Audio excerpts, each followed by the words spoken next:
One way that I really like kind of blending mindfulness, it's not guided meditation, so it's not necessarily going to drive the same benefit, but it's a good warm up and still gives you some of the same concepts, is a walking meditation. So you can be moving your body.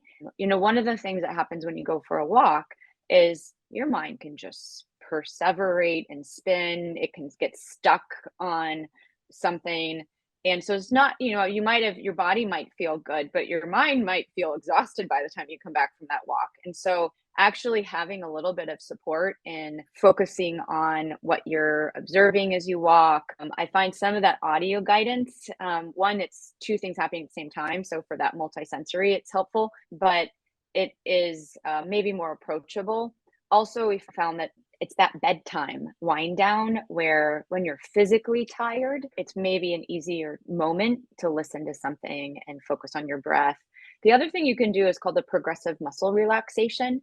And that's a good thing to do. Like if I'm feeling, I know when I have my kind of, I'm in the zone where I can do a meditation. And then there's times where I'm like, I am so wound up right now.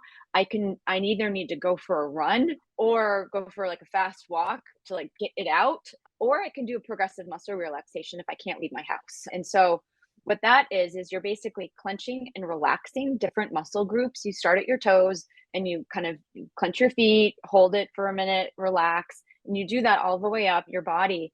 And it actually creates a physiological relaxation response when you do that. And it's not meditation, it's relaxation, but it's really powerful and it can be helpful. It helps me a lot when I can't sleep. That's like my go-to thing to do. And it really does relax. Like my legs melt when I do it. It's nice. So I love that idea. And I'm going to try the walking meditation for sure.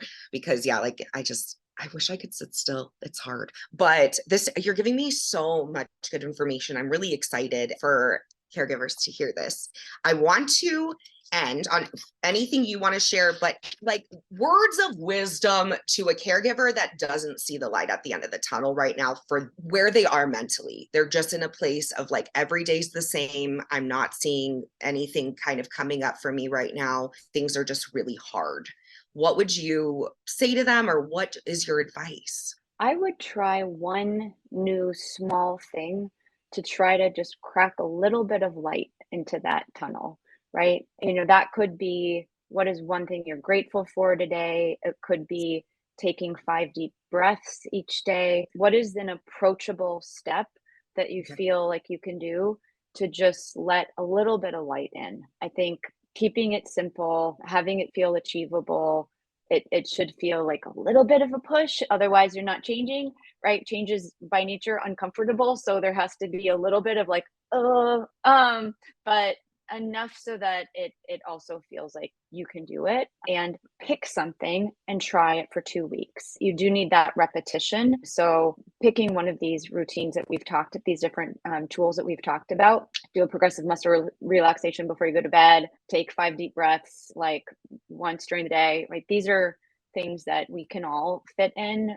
Create some visual cue for yourself to remember to do it, and just have like a on your calendar check off like you would just, really giving it a fair chance, because that lets you set a foundation that you can build on as you feel like you have the capacity over time.